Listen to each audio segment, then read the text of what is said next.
A sloth, a donkey, and a curious human. Send a prompt and see what they're doing. One hits record with a question on his mind. Two brothers pick it up, see what they find. Corn takes his time, Herman's got the facts. Back and forth, they never hold back. My weird prompts, come on in, that's where we begin. My weird prompts, glad you're here. This episode was generated using artificial intelligence. Please verify facts. My Weird Prompts is a community-driven initiative exploring how AI can fuel curiosity and uncover the fascinating ways our world works. GPU compute for this podcast is generously provided by Modal. Learn more at modal.com. I was looking at my to-do list this morning and realized it is basically just a graveyard for dreams I have no intention of fulfilling. It is a digital monument to my own procrastination. But today's prompt from Daniel is about the kind of lists that actually keep people alive, or at least keep multi-billion-dollar businesses from imploding into a pile of regulatory fines and technical debt. Daniel is asking us to look at checklists and standard operating procedures, specifically outside the context of aviation. We are moving beyond the cockpit to see how these things work in the rest of the world, from the operating room to the server room, and even the venture capital boardroom. It is a brilliant topic because most people have a very love-hate relationship with the idea of a standard operating procedure. We love the safety they provide, but we hate the perceived bureaucracy. I am Herman Poppleberry, and I have spent way too much time reading about the cognitive science of why these things work and why they so often fail. There is this massive paradox at the heart of this, which Atul Gawande famously explored in the Checklist Manifesto. We tend to think we are too smart for a checklist. We think our expertise exempts us from the need for a simple list of steps. But then the moment the stress hits, or the moment the complexity of the system exceeds our working memory, our brains basically turn into wet cardboard. It is the expert bias, right? If you have done something 1,000 times, you feel like a checklist is an insult to your intelligence. It feels like you're being treated like a trainee on your first day. But then you forget that one tiny toggle, or you skip one obvious safety check, and suddenly the server room is on fire, or the patient is having a very bad day. We see this in tech all the time. The senior engineer who is deployed 1,000 times is often the one who causes the biggest outage because they stopped looking at the documentation. That is the core of the issue. We have this distance between the written procedure and the actual execution, which I like to call the standard operating procedure gap. Most corporate documentation ends up as what we call shelfware.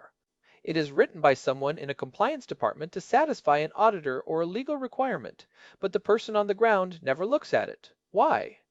Because it is too bloated, it is out of date, or it simply does not reflect the messy, non-linear reality of the job. When the procedure is a 40-page document of legalese, the human brain just filters it out as noise. So before we get into the weeds of how to fix that gap, we should probably define the two main flavors of these things. I know you have a distinction you like to make between do, confirm, and read. Do.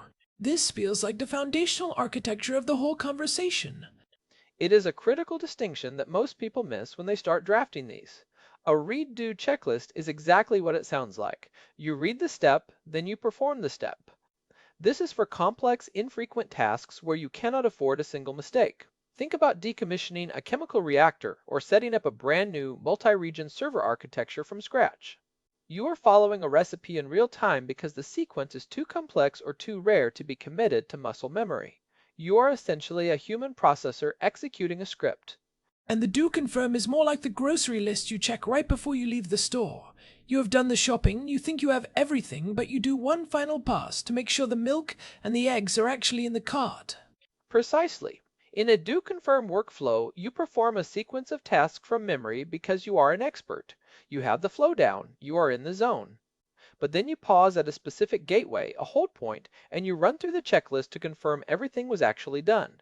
This is what surgeons use. They do not read a manual while they are cutting. That would be a disaster. But they stop before they close the incision to make sure the sponge count is correct and the antibiotic was administered at the right time. It is a safety net for the expert mind. That brings up that famous World Health Organization study from 2009. I remember reading that a 19-item checklist reduced surgical complications by something like 35%. That is a staggering number for something that costs basically $0 to implement. It is probably the most cost-effective medical intervention in history. It really was. The study was conducted in 8 different cities around the world, from Seattle to New Delhi, and the results were consistent across all of them.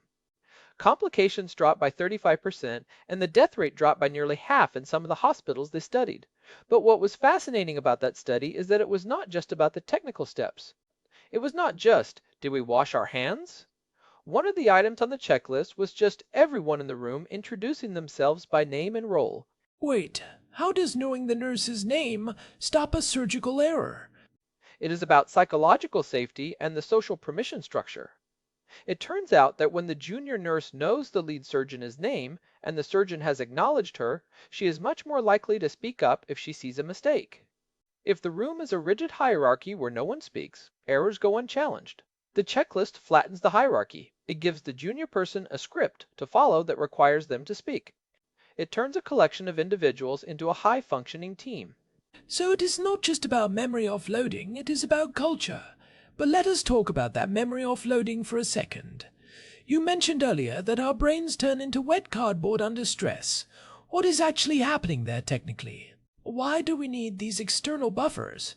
It is called cognitive load theory. Our working memory is incredibly fragile. Research suggests that under extreme stress, our working memory capacity can drop by nearly 50%. We suffer from something called attentional blink, which is a phenomenon where the brain literally fails to perceive a second stimulus if it happens too quickly after the first one. When you are in a crisis, your prefrontal cortex, the part of the brain responsible for logic and sequencing, essentially goes offline as cortisol and adrenaline take over. A checklist acts as an external hard drive for your brain. It offloads the need to remember the sequence so your brain can focus on the actual problem solving. I like the idea of the checklist as an external buffer. It is like we are moving the sequence from volatile RAM to a stable disk. But if that is the case, why are so many checklists so bad? I have seen standard operating procedures that are 40 pages long. No one is reading that in a crisis. If my brain is already at half capacity, a 40-page document is just going to make me give up entirely. That is the #1 mistake in procedure design. People confuse a training manual with an operating procedure. A training manual is where you explain the why. An operating procedure is where you list the what. If your checklist has a paragraph explaining why a step is important, you have already failed. A good procedure should be lean and imperative. There is this concept called the 7 plus or minus 2 rule, or Miller's law, which dates back to 1956. It suggests the human mind can only hold about 7 chunks of information at once. If a section of your checklist has 15 items, your brain will start skimming. You have to group them into logical clusters. You also mentioned something about kill switches in complex workflows. I love that term.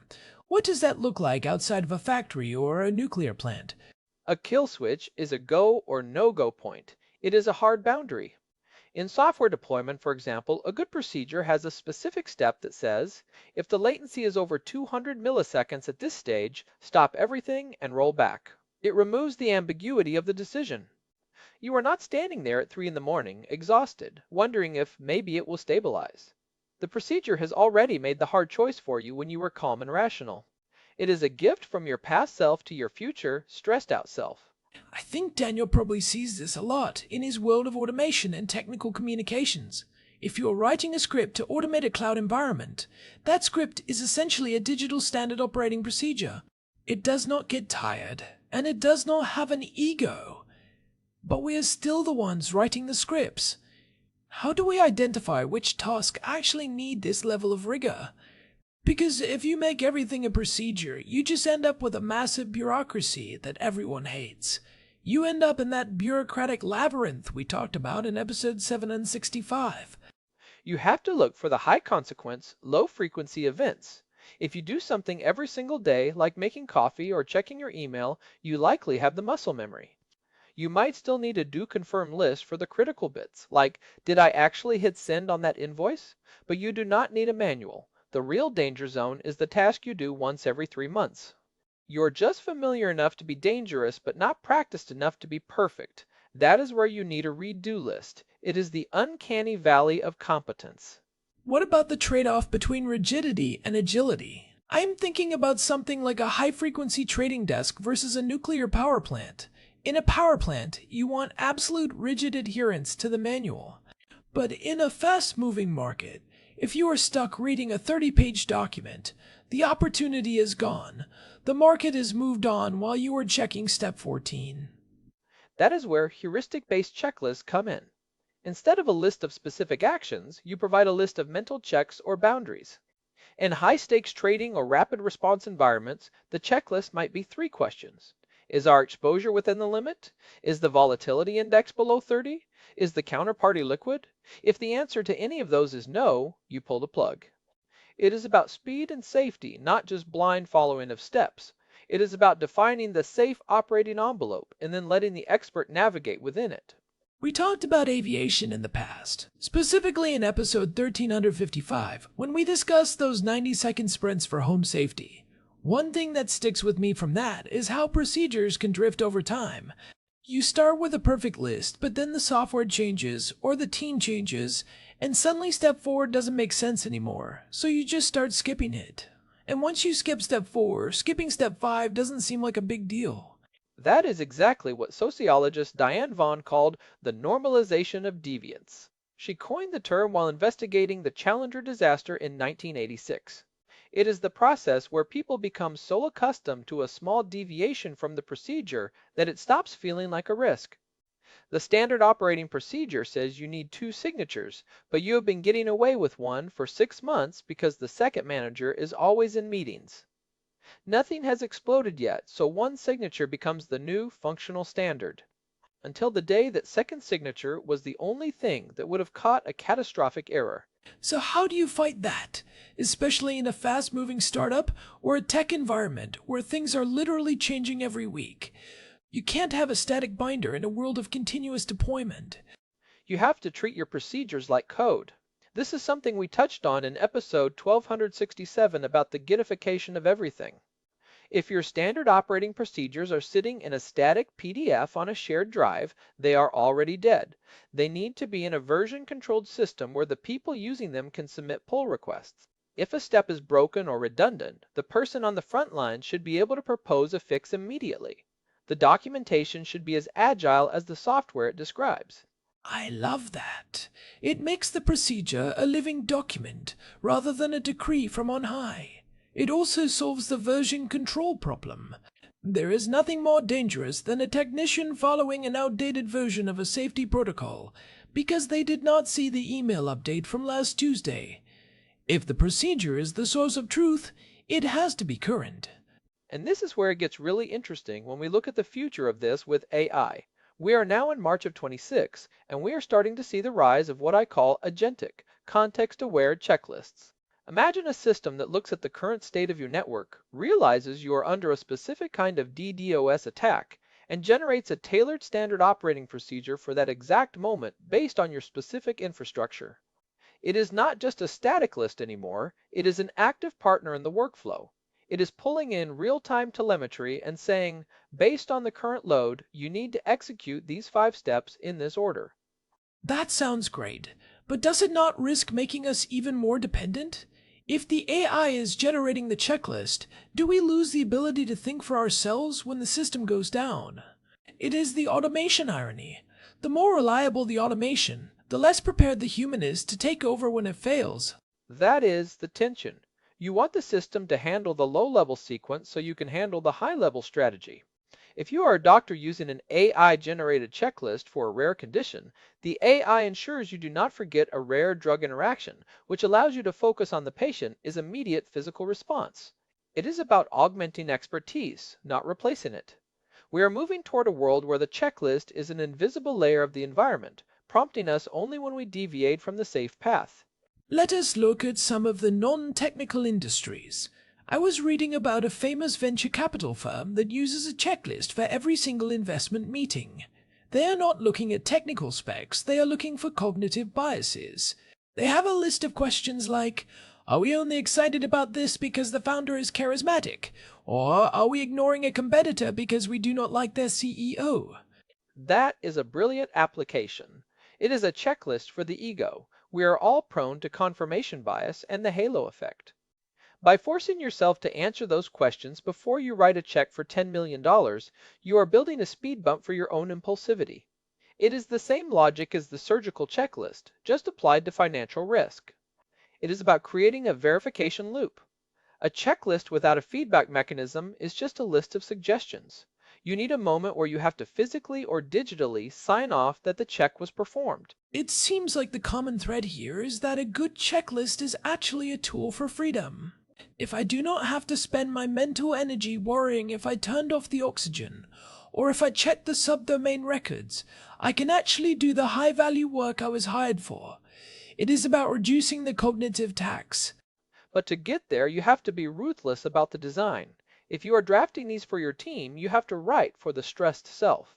You have to assume the person reading this is tired, they are being yelled at by a client, and they have a headache. They do not want beautiful prose. They want clear, imperative verbs. Check the logs, verify the port, deploy the patch, no fluff, no adverbs, just action. I also think there is a lot of value in what you called the sunset clause. If a procedure has not been touched in 6 months, does it still deserve to exist? In the world of tech, 6 months is an eternity. Every standard operating procedure should have an expiration date. If you have not reviewed it in a year, it is probably a liability, not an asset. You either revalidate it or you delete it. This prevents the procedural rot that kills large organizations. You want a lean, mean library of procedures that people actually trust. If people know that 20% of the manual is out of date, they will stop trusting the other 80% too. I want to pivot a bit to how we can actually implement this in our own lives or small teams. You mentioned a 10-minute audit. What does that look like in practice? Take your most common recurring task. Maybe it is your weekly reporting, your code deployment, or even just your Monday morning planning. Look at the steps you currently take and ask yourself 3 questions. First, what is the one step that, if I missed it, would cause the most damage? That is your critical item. Second, have I ever skipped a step because it felt redundant? If so, why is it still there? And third, if a stranger had to do this tomorrow, where would they get stuck? That third one is the real test. If you can hand your procedure to someone who is technically competent, but unfamiliar with your specific setup, and they can finish the task without calling you, you have a winner. If they have to ask you what you meant by check the thingy, you have failed. It is the curse of knowledge. You literally cannot remember what it is like to not know what you know. And you should literally do that. It is a form of red teaming, which we discussed in episode 893. You have to try to break your own plans. Give your standard operating procedure to a colleague and watch them try to follow it. Do not help them. Just watch. You will be amazed at how many assumptions you have baked into the text that are not actually on the page. You will see them hover over a button, unsure if they should click it because your instructions were slightly ambiguous. Building on that, I think we need to talk about the difference between a checklist and a standard operating procedure, because people use the terms interchangeably, but they serve different roles. A standard operating procedure is the overarching document that explains the process, the roles, and the goals. The checklist is the tactical tool you take into the field. You do not bring the whole procedure to the surgery table. You bring the checklist. That is a clean way to divide it. If you try to cram the why into the checklist, you lose the speed. If you leave the why out of the standard operating procedure, you lose the buy-in. People need to know why they are doing something so they can exercise judgment when the situation goes off script. Because, as we know, the map is not the territory. No procedure can account for every possible variable. We are not trying to turn people into robots. We are trying to give them a solid floor to stand on so they can be more human. That is a really important point. If the routine stuff is handled, you have the mental bandwidth to handle the weird edge case stuff that actually requires your expertise. It is about cognitive offloading to enable higher order thinking. I think about this in terms of the nuclear industry.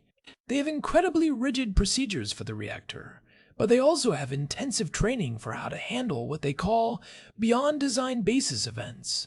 Those are the situations the manual does not cover. If you have spent all your energy just trying to remember the basic cooling sequence, you are going to be useless when the earthquake hits and the pipes break in a way no one predicted. And this applies to the world of AI safety and alignment too.